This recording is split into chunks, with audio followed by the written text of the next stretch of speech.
The call came when I was elbow deep in a birthing pen, wrestling a breech calf out of a moody cow named Daisy.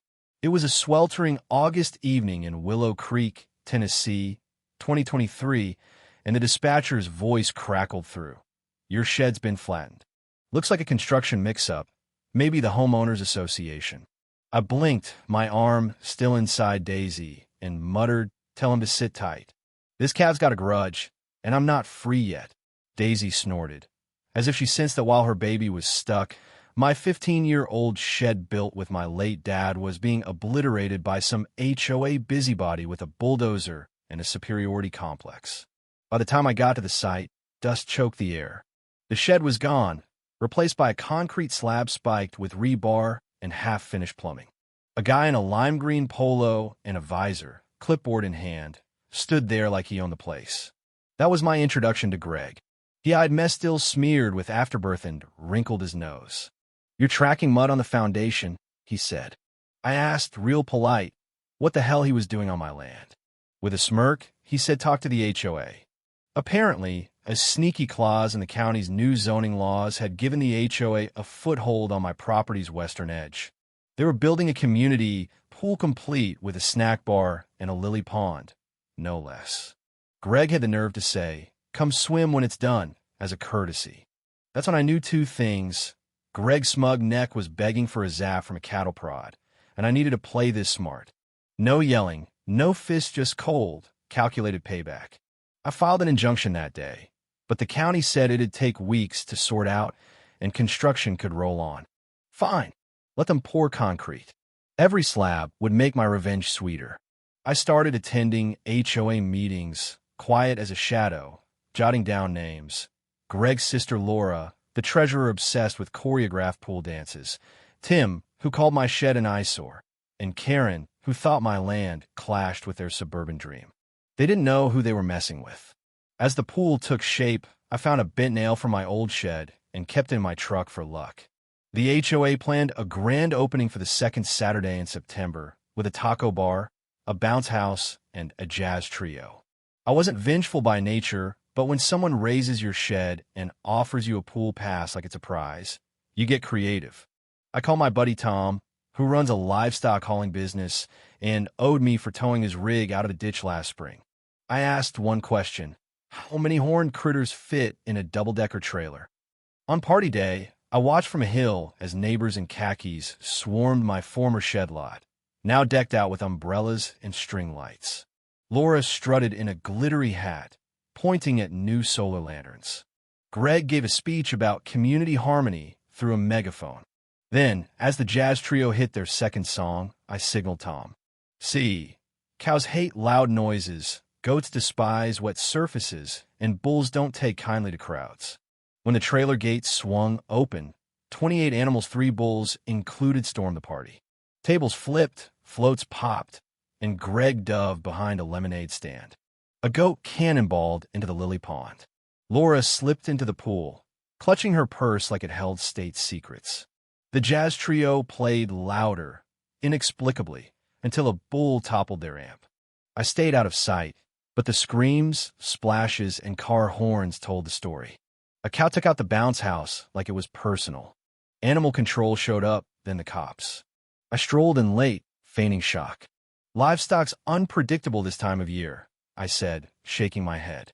Greg pointed a shaky finger, claiming I'd planned it, but his only proof was a blurry cam shot of my truck on my own land. I handed the cops a zoning map, just to be helpful.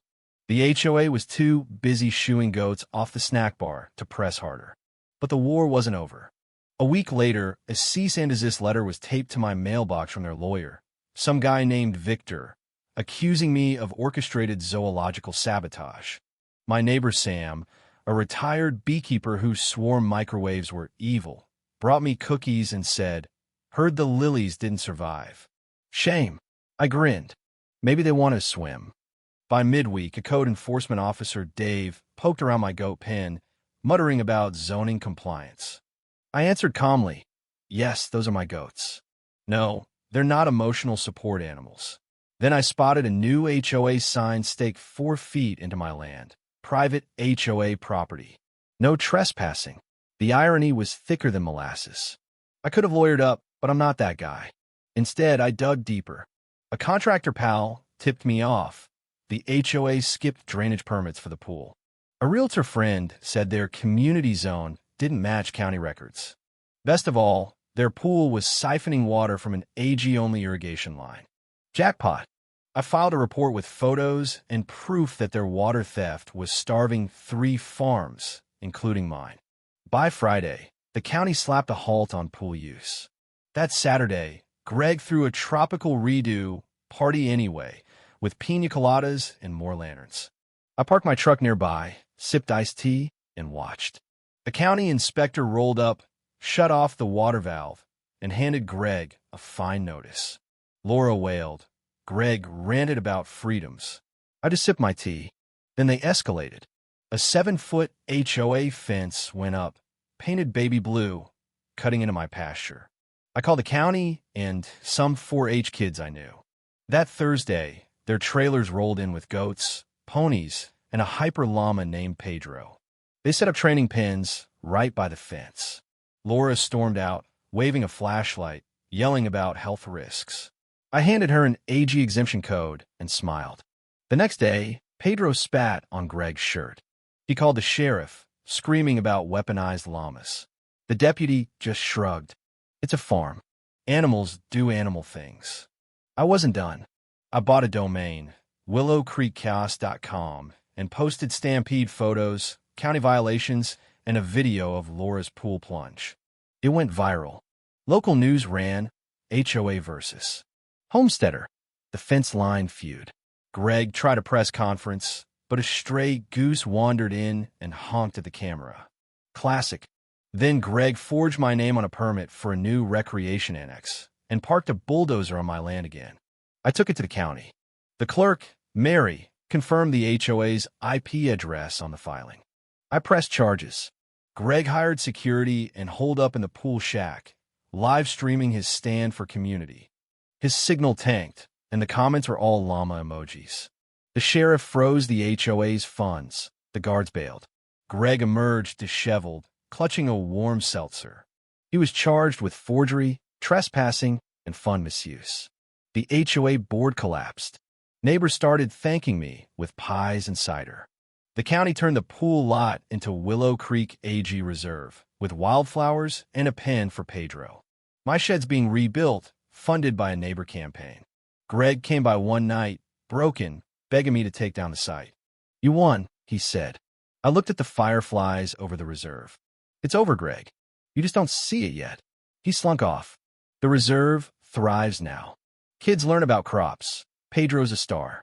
The new HOA slashed fees and added a resident input rule. I walked my fence line with Pedro, knowing I didn't just weenie-built peace on my terms. So what do you think? Was I too harsh, or did Greg deserve worse? Should HOAs have power over private land, or are they just suburban dictatorships? Drop a comment, hit like, and subscribe for more stories where the underdog bites back.